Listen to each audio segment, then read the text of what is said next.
Hello everyone, I'm Scott T Petersen and I'm so happy to be a part of Sketch Fever this month. I'm an animator, so as you can imagine, I love the beauty of movement and bringing things to life. And I know that action analysis is the theme for this month, so I'm going to give you a couple of gesture drawing tips and tricks that have inspired me over the years. Here are some examples of in-class gesture drawing demos of mine while teaching at BYU.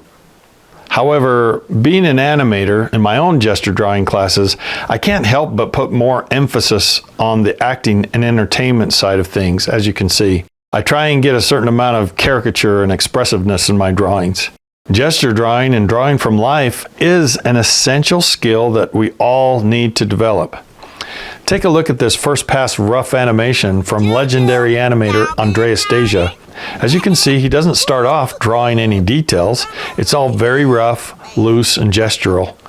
At this stage, he's only concerned with getting the movement and acting right. Here's another one from animator Glenn Keane. Isn't that just beautiful?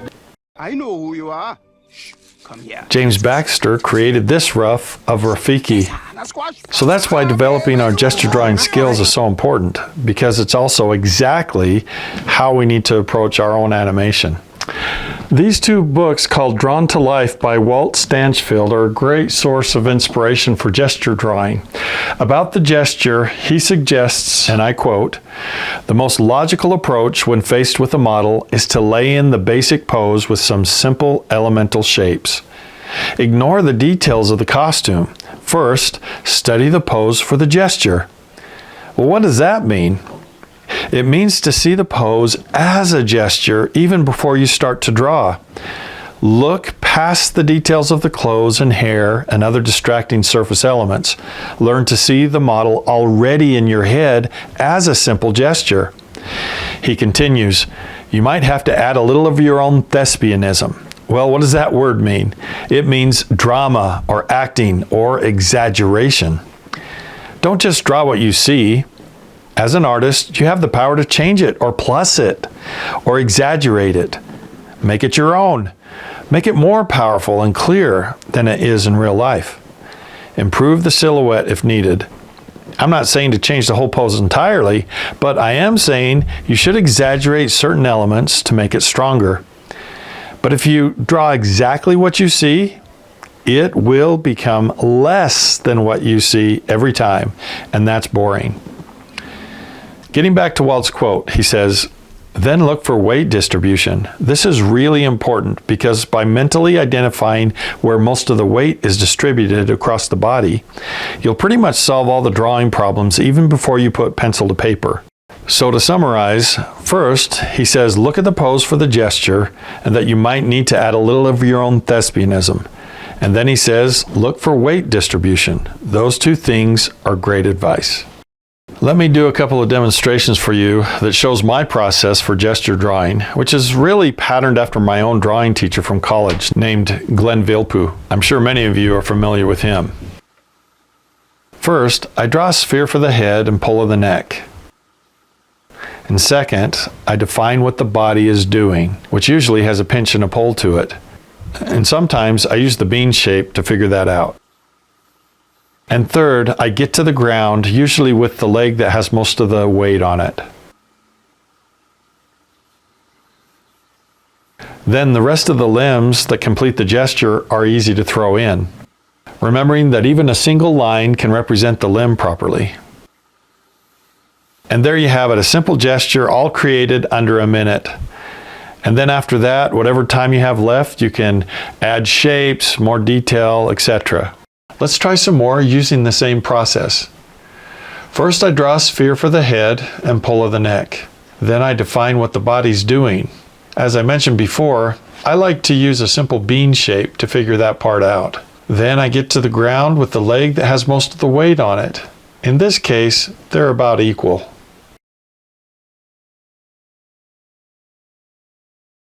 For these poses, I'm referencing video footage from a basketball game I recently attended.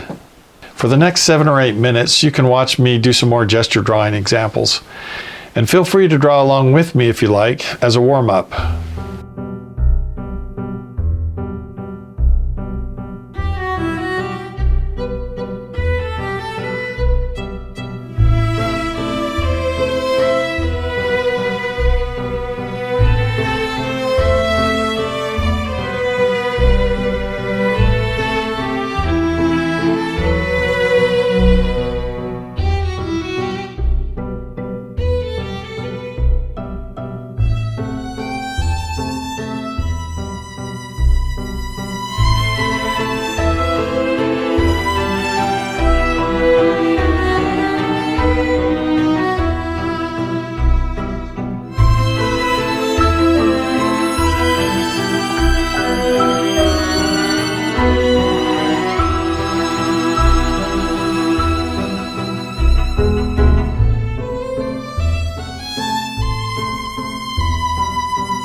These last few drawings are from people at a skating rink.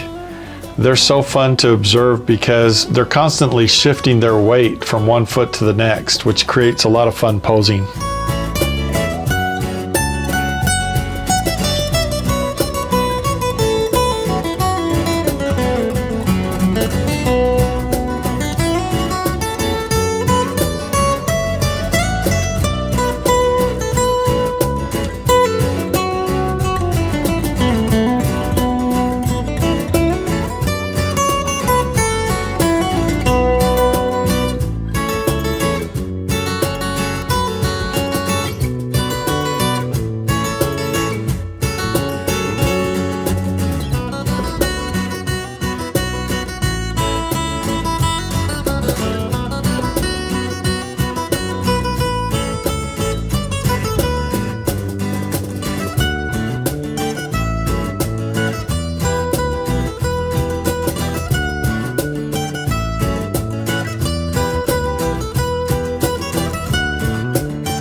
All right, I have one last piece of advice for you, and that is when you're figure drawing and you're trying to capture the emotion or a certain action, you really need to get in that person's head. You know, if somebody's lifting something up, you need to feel that. You need to show it in your own body. You need to, you know, even if you're drawing here and you're, you know, you got to change your expression. Your shoulders go up and you're trying to lift something, you know, feel it for a minute or act it out. I remember a lecture by Glenn Keane. He said the same thing. Sometimes when I'm animating, I'm really getting into it and I feel it. If somebody's really stressed or their expression is mad, you know, his shoulders go up and his eyebrows go down, and he's really tired afterwards. And, you know, I found that to be absolutely super helpful when I'm trying to capture a pose, especially somebody who has a strong mood or action or, you know, an emotion or something like that. So when you're drawing a sports figure like you're doing today, if somebody's gonna, you know, wide-eyed and, you know, you feel it in the body, even when you're drawing, you should kind of make noises even like, you know, and I'm telling you, if you have that in your head and you kind of are acting it out in your head, and even grunts and things like that help you get into it, it comes out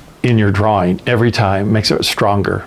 So give some of those things a try that I mentioned today, see if it helps. All right, now have a great drawing session today, and we'll see you next time.